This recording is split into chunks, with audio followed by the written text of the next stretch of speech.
Salamat sa iyo, nagustuhan mo ko. Sana naman ay natapos na itong kalokohan na to. Ikaw pang may ganang lumalog talaga sa akin.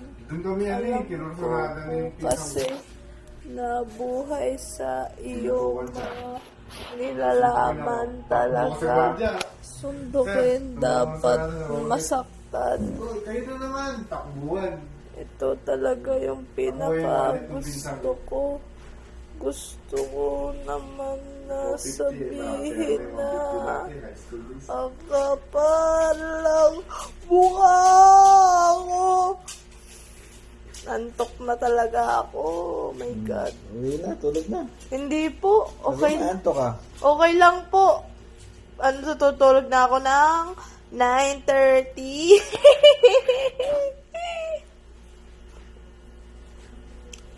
Alam kong gustong ko na maganda pa sa'yo.